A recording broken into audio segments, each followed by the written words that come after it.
ரிதி, அண்மை காலத்திலே ட்ரம்ப் இவ்வளவு கோவப்பட்டு கண்கள் சிவக்க அமெரிக்க அதிபர் ட்ரம்ப் கத்தியதை யாருமே பார்த்திருக்க முடியாது. அப்படி ஒரு செய்தியாளர் சந்திப்பு அண்மையில் நடந்தது. காரணம், நேட்டோ நாடுகள் மீது கடும் கோபத்திலே இருக்கிறார் அமெரிக்க அதிபர் ட்ரம்ப். நேட்டோ என்றால் NATO, north Atlantic treaty organisation என்று பெயர். அதாவது வட அட்லாண்டிக் ஒப்பந்த நாடுகள், ஒப்பந்த அமைப்பு என்று பெயர்.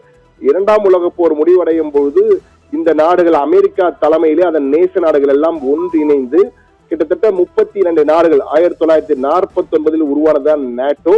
அந்த அமைப்பு இது அரசியல் மற்றும் ராணுவத்திற்கான ஒரு கூட்டணி அமைப்பாகவே இருந்து வருகிறது. இந்த உறுப்பு நாடுகள் ஏதேனும் பிரச்சனை என்றால் அமெரிக்கா தலைமையில் மற்ற நாடுகள் ஒன்று சேர்ந்து நாட்டிற்கு பாதுகாப்பு கொடுக்கும்.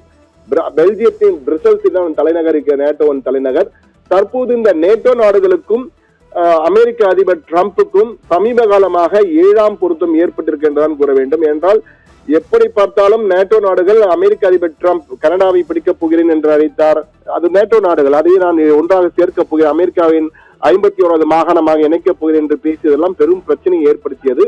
இந்த சூழ்நிலைதான் தற்போது நேட்டோ நாடுகளை கடுமையாக விமர்சனம் செய்திருக்கிறார். அவர்கள் ஒரு கோழைகள், நேட்டோ நாட்டை சேர்ந்தவர்கள் ஒரு கோழைகள், அவர்கள் ஒரு காகித புலிகள். அமெரிக்கா இல்லாவிட்டால் அவர்கள் வெறும் காகித புலிகள். அமெரிக்காவின் தயவில் தான், அமெரிக்காவின் பாதுகாப்பில் தான், எங்களுடைய நிழலில் தான் அவர்கள் குளிர்காய்ந்து கொண்டிருக்கிறார்கள்.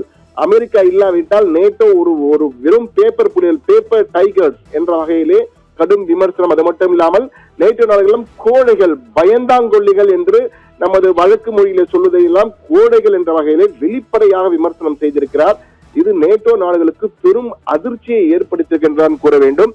என்றால் நேட்டோ நாடுகளுக்கும் அமெரிக்க அதிபர் ட்ரம்புக்கும் அண்மை காலமாகவே பல பிரச்சனைகளில் பெரும் முரண்பாடுகள் ஏற்பட்டு பிரச்சனைகள் வெடித்துக் கொண்டே இருக்கின்றன.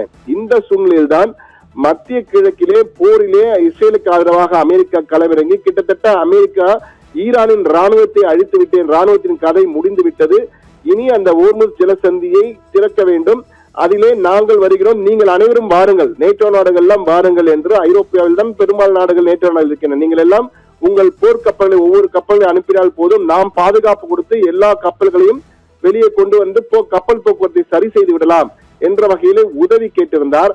ஆனால் எந்த ஒரு நாடும், இது அமெரிக்கா தன்னந்தனியாக அவர்களே தன்னிச்சையாக எடுத்த ஒரு முடிவு. அவர்கள் இஸ்ரேலுக்கு ஆதரவாக களமிறங்கி போராடுகிறார்கள், நாங்கள் ஏன் போக வேண்டும் என ஜெர்மனி, பிரான்ஸ் அதிபர், ஜெர்மனி நாடு, பிரான்ஸ், இங்கிலாந்து கூட இதிலே பெரும் வகையா நேரடியாக நாங்கள் சப்போர்ட் செய்ய முடியாது, ஆதரவு தர முடியாது என அமெரிக்காவுக்கு கைவிரித்து விட்டது.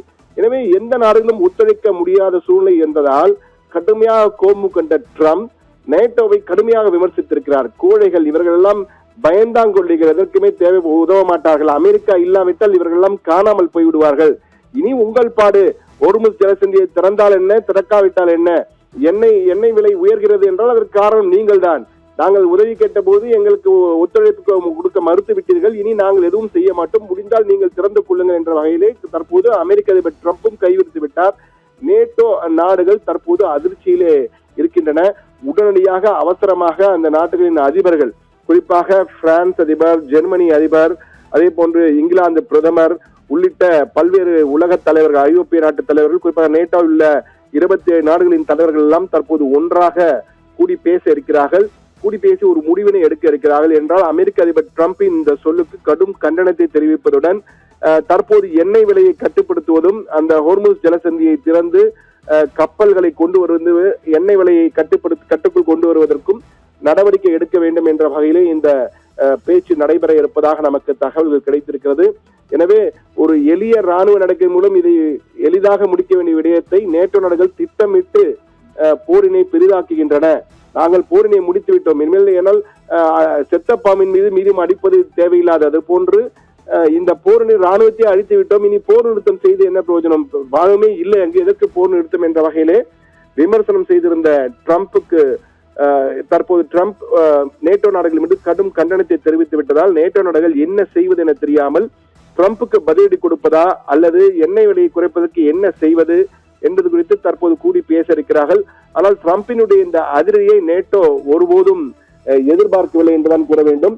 கண்கள் சிவக்க கடும் ஆத்திரத்துடன் பேசிய ட்ரம்ப் இது போன்று தான் கேட்ட உதவியை நேரடியாக அவர்கள் நிராகரித்து விட்டதால் என்ன செய்வது என தெரியாமல் இருக்கிறார்கள். எனவே தற்பொழுது ட்ரம்புக்கு எதிராக ஒரு கண்டன தீர்மானத்தை நிறைவேற்றுவது என்றும் ட்ரம்புக்கு எதிராக அமெரிக்காவின் மற்ற தலைவருடன் பேசுவது, அதன் மூலமாக அதிபருக்கு அழுத்தம் கொடுப்பது போன்ற பல்வேறு யோசனைகள் தற்போது முன்வைக்கப்பட்டிருக்கின்றன. இன்னும் ஓரிரு தினங்களில் நேட்டோ நாட்டின் அதிபர்கள் அனைவருமே சேர்ந்து அமெரிக்காவுக்கு எதிராக ஒரு தீர்மானத்தை கொண்டு வருவதுடன் எண்ணெய் விலையை கட்டுப்படுத்துவதற்கும் ஈரானிலே தற்போதுள்ள நிலைமை பதற்றத்தை குறைப்பதற்கும் என்னென்ன செய்யலாம் என்பது குறித்து பேசுவதற்காக திட்டமிட்டிருக்கிறார்கள் என்ற தகவல் கிடைத்திருக்கிறது.